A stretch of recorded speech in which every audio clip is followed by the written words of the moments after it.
to share with you what was the last experience of her divine visit in Russia. And I must say it was really a dramatic breakthrough, because in the scientific conference that she held in Moscow, there was the participation of a very well-known scientist, a physicist. His name is Anatoly Akimov. He's very well known all over Russia and all over the world also. And he came with a theory, and he's been studying this theory for a few years, which is based on the vacuum body, and he studied something like the torsion field. And he could explain in a very clear way, in a very scientific way, the vibration that Shri Mataji is emitting. So at the beginning he was studying some yogis which were meditating, and he could notice that they were emitting vibrations. There was an aura around them. But then when he came to Shri Mataji, when he saw her pictures, the miraculous pictures, then really he could find out what it was. And he said that in her case it was something which is infinite, which is unlimited.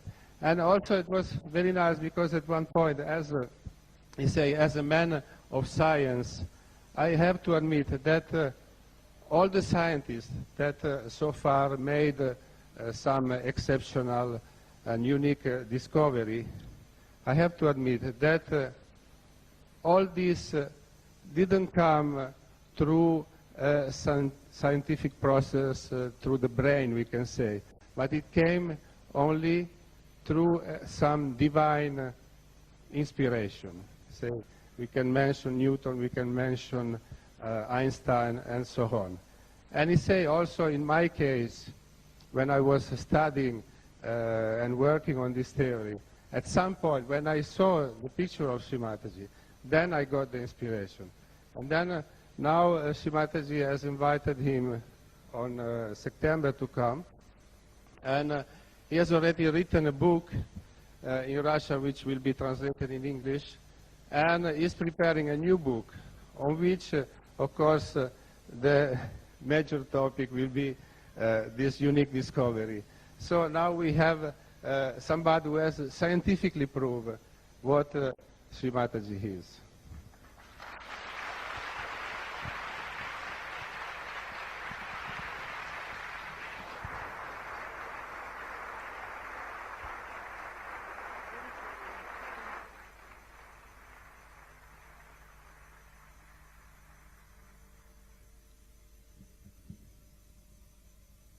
In Russia,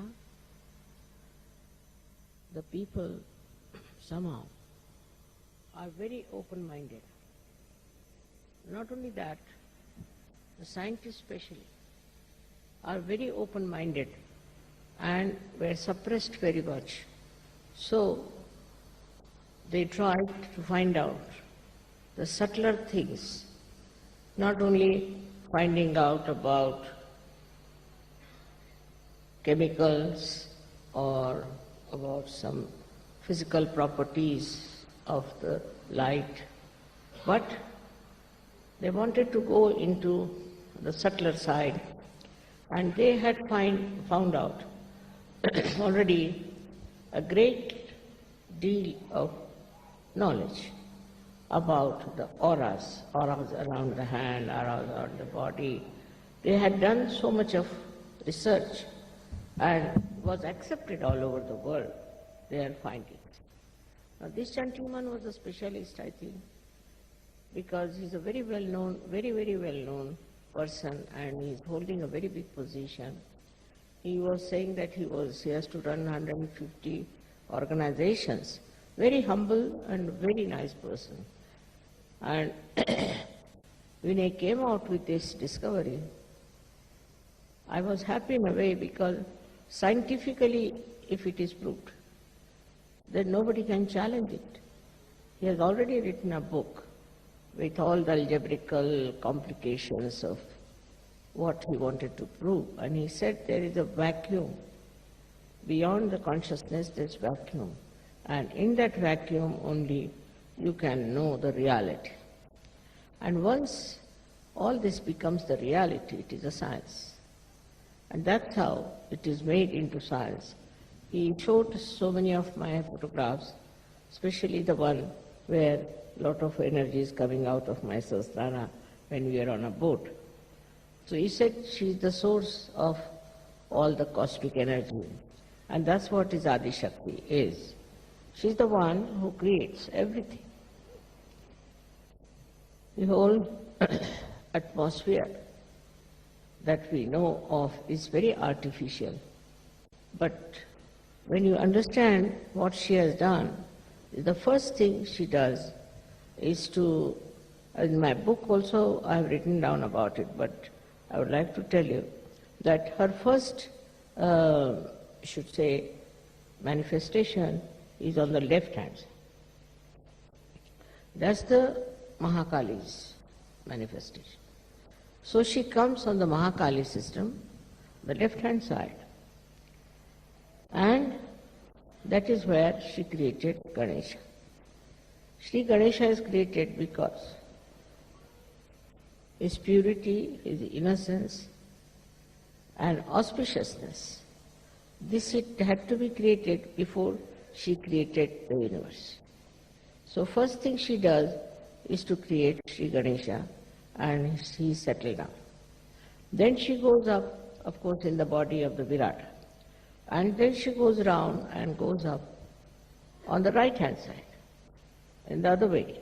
And there she creates all the universes, as you call them, bhuvanas. One universe, there are 14 bhuvanas, means is many, many universes make one bhuvan. And she creates all these things on the right hand side. Then she goes up and then she descends down, creating all the chakras, Adi chakras, or the pithas. She comes down, makes all these pithas, and then she settled as the Kundalini. But AdiShakti is not fully the Kundalini, we can say. Kundalini is a part of it. The rest of the work is much more than this.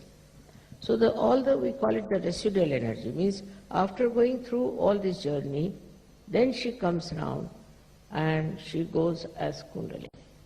Because of this Kundalini and the chakras, she creates a area which we call as the chakras in the body. Now, first she creates these chakras in the head, we call them the pithas of the chakras. And then she comes down and creates these chakras which are in the body of the Virata. Now, once this has happened, then she creates human beings, but not directly. Through the evolutionary process, she goes through, and that's how the evolution starts. And then it starts developing from the minute, small little microscopic organisms in the water, and then it starts evolving. So when she creates water and she creates all the universes, she chooses this Mother Earth as the best place to play her evolutionary process. And there she makes this little microscopic thing. Of course, I've written all about it, and when my book will be released, you can see that how first hydrogen, carbon, and oxygen and all of these things they mix up, and how nitrogen comes into play, and how a living process starts. All this I have done it in my another book that I am going to write now. I mean, I have mostly finished, but there's some more chakras are to be dealt with. Now with this happening, you see, one thing is there, that whatever I write, now people won't doubt. They will know it's a scientific fact, and that's whatever I say is a fact. Now, to believe in a mother AdiShakti was impossible. Especially, you'll be amazed that Christian religion somehow or other avoided the mentioning of the mother. Then the Islam, that also avoided the mentioning of the mother. It's completely negation towards the mother. But only Indian philosophy had the mother, and the Indians are actually Shakti worshippers. So this is how it was kept up and brought to this position now, that people have got full idea as to mother principle that has worked out everything. On this mother principle in India, people are very sure that it's the mother who does everything. And thus we have in India many, we should say, many swambhus, means things that are created of the Mother Earth. For example, you know, in Maharashtra, we have got Mahakali's place, Mahasaraswati, Mahalakshmi, and also we have got a place for the AdiShakti. Some people who have been to Nasik must have seen Chaturshringi. How many people have you been to Chaturshringi out of you? It's good. So, this Chaturshringi represents the AdiShakti, AdiShakti, which is the fourth dimension of this power, which gives you the ascent. And ultimately, through Mahalakshmi channel only you get your realization. All this is a process, all was created by the power of AdiShakti. It's a tremendous task. The previous ones were not difficult, because there, for nature to create was very easy. The Mother Earth is one with the AdiShakti. The whole atmosphere is one with the AdiShakti. All the elements are one with the AdiShakti. So she could create all that without any difficulties. But when human beings came, they got their freedom. That's the only, the species which fell into the Maya of thinking and of having the ego in it.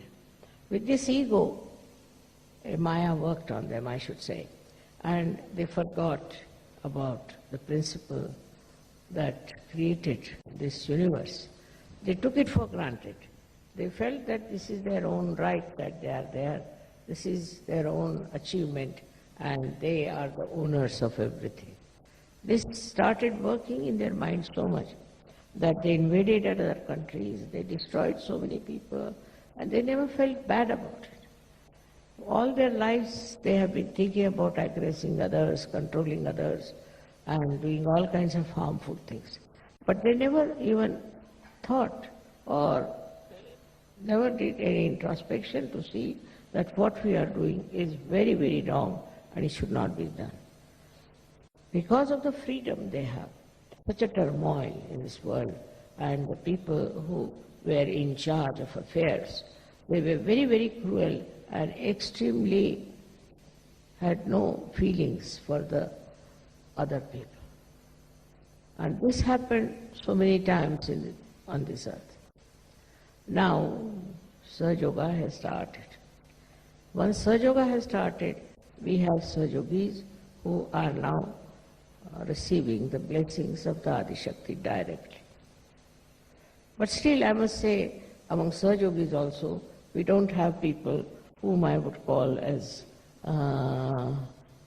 very well mature. They are Sahajogis, some of them are just because it's a fashion, maybe it should be better from their angle or from their selfish angle or whatever it is. It's a very wrong thing. If you are in Sahajayoga, you must know now you are responsible for the whole world. You are the only people who have come forward. You are the only people who have achieved something. And then at this juncture, you should behave in a manner that that behoves a big saint or a realized soul.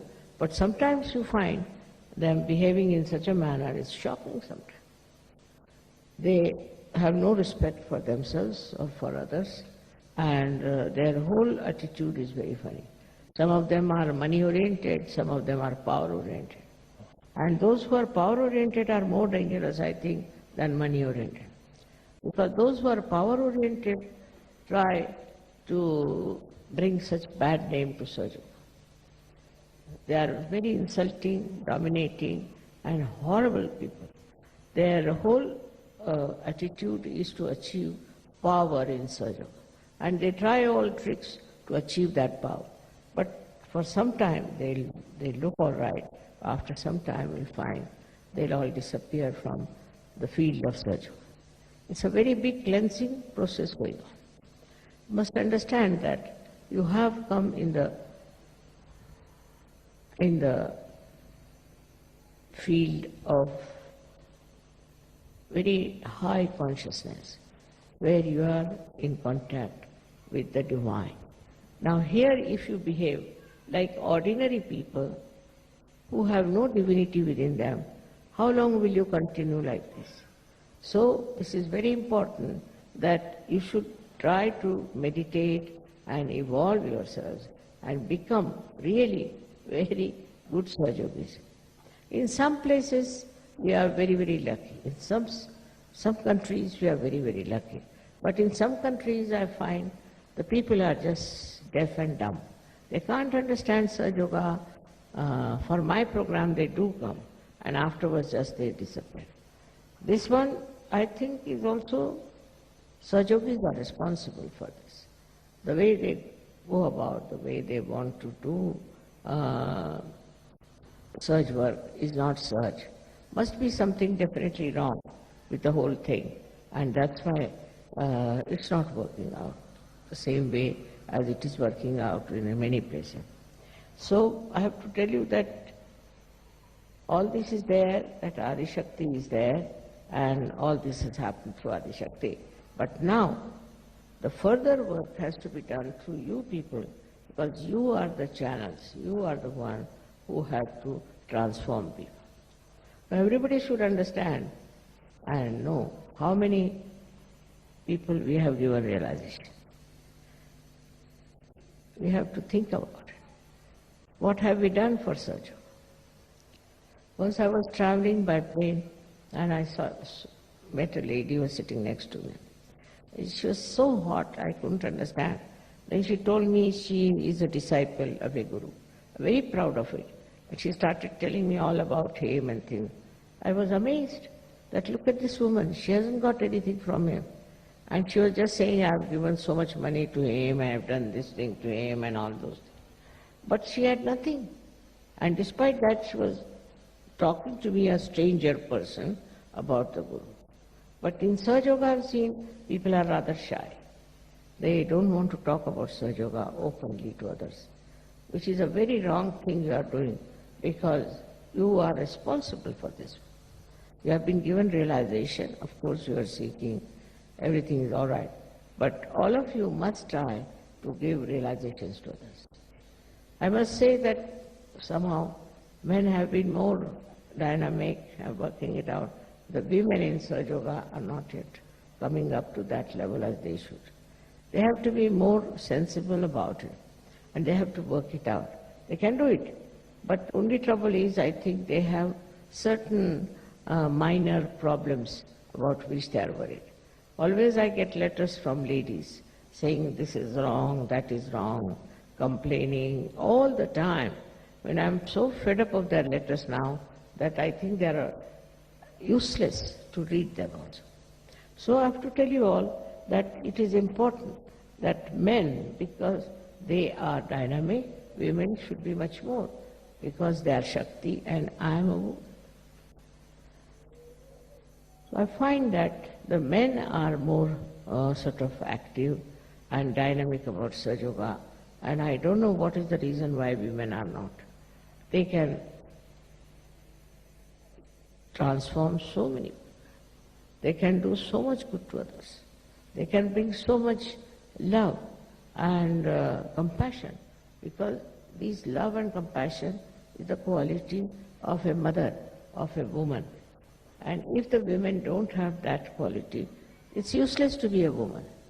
All the time, if you are busy about your useless things like fashions or faces and all that, then the time is all wasted.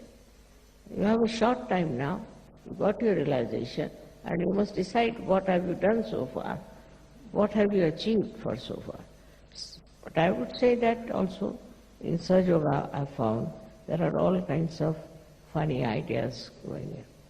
Like certain rituals they'll take up, then they prescribe certain rituals, they'll talk about it. And kind of a power orientation is there. They want to oppress others and they want to take over and frighten people and behave in such a manner that as if they are very good. Some of them start saying that Mataji said so. This is Mataji's ideas. By their own power orientation, they manufacture things and talk like that. But ask them, how many have you given realization? The first thing is, you must determine his positivity, how many you have given realization. He's just talking about others, criticizing others, talking about the defects of Sahajayoga, seeing in the Sahajayoga, is, I would say, is still a very preliminary things that have happened before, and it should stop. Now, as it is, once this book is out, all over the world, it will be known about our work. We will be not challenged anymore. But still, we have to see for ourselves that if we have achieved this kind of recognition, then we should be up to that. Our capability should be up to that. We should not be lagging behind. For example, if you ask some Sahajogis, especially Sahajoginis, they don't know much about Sahajayoga. They don't know about chakras. They don't know anything about the deities. Nothing they know. How can they be Sahajogis? You have to know all about it. Only thing that you don't realize that it's not outside that you are a Sahajogi, but it is inside. Inside you have to have that kind of an understanding of the chakras and of Sahajayoga, how it works, how it helps. Now, supposing if I am the source of that energy, which you know very well I am, then you achieve yours also a kind of a perfection about dealing with people and bringing them to Sahajayoga. It's a very important work you have to do, is to bring Sahajogis in Sahajayoga. What I find that some people are very much still lagging behind, and it's very surprising that they live in that country, they are part and parcel of that country, and they are not bothered.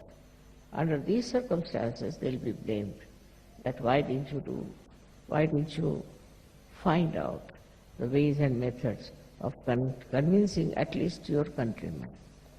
So Sahajayoga at the brink of growth cannot grow only with one country, two countries. All the countries have to be brought into Sahajayoga. All the people that we could call into Sahajayoga will be a very good idea. And then we have books to convince people. We have to talk to them about it. But what I find about Sahajayoga is that once they start spreading Sahajayoga also, their ego comes up. And they think they are very great Sahajogis, they are great leaders. All this kind of stupid ideas walk into their heads, which is wrong. You have to just think in a very humble manner. The more you have, the more you become humble. Like a tree, when laden with fruits, bends down. In the same way, you have to be very humble. But that humility is sometimes very difficult, because the culture of the West is not humble culture.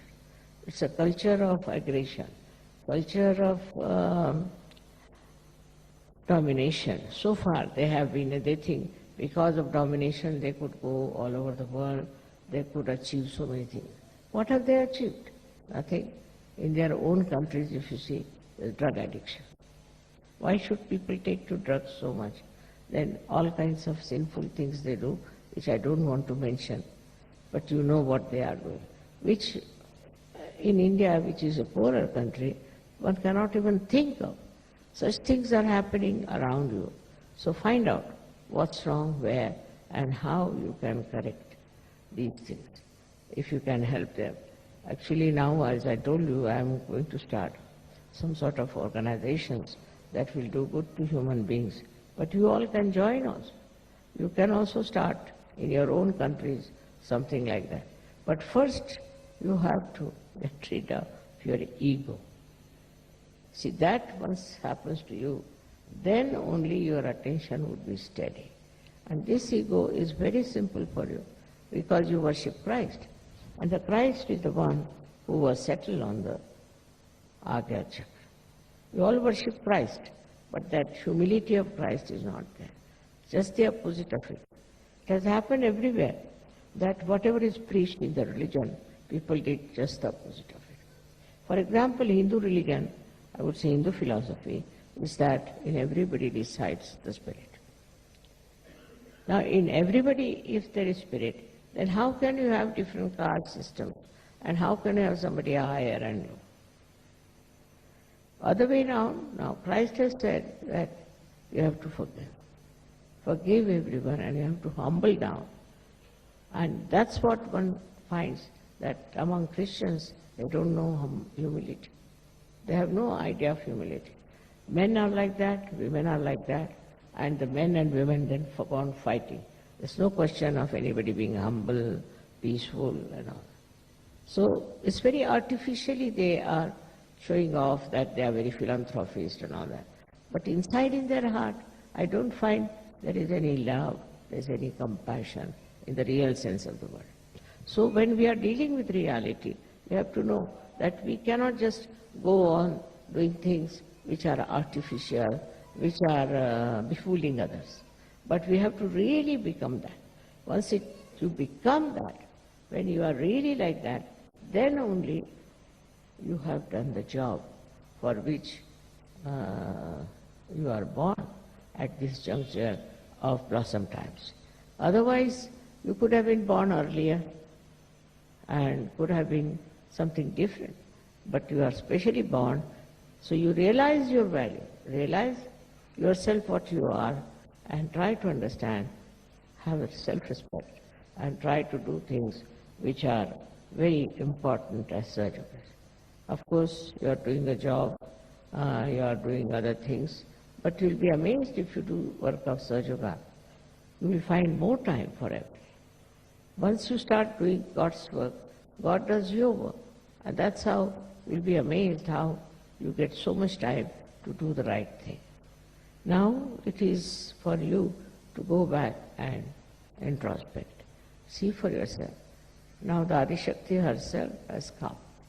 But I'm very simple. I'm very simple to look at. In my behavior, I'm very, very humble. And people take me for granted. I don't do anything. I don't want to punish you. I don't want to do anything in it. But you yourself get punished. You yourself become useless if you do not look after yourself and grow yourself.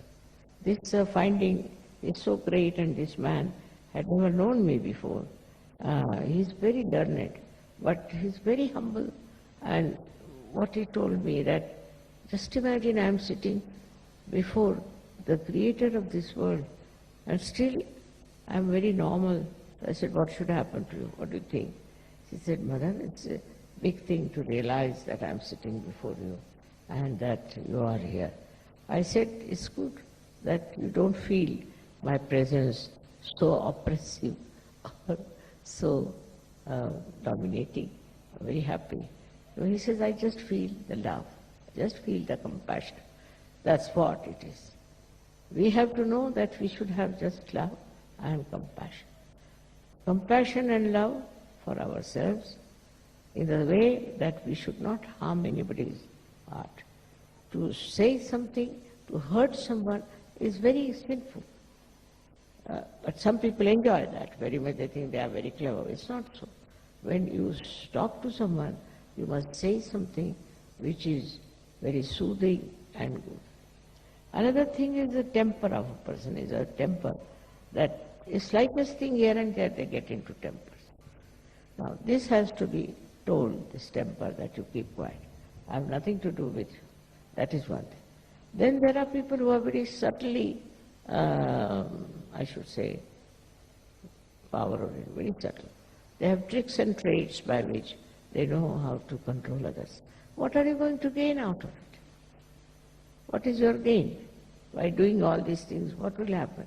In these worldly things, you might be a little bit popular, little bit having a position or something, but what is it after all?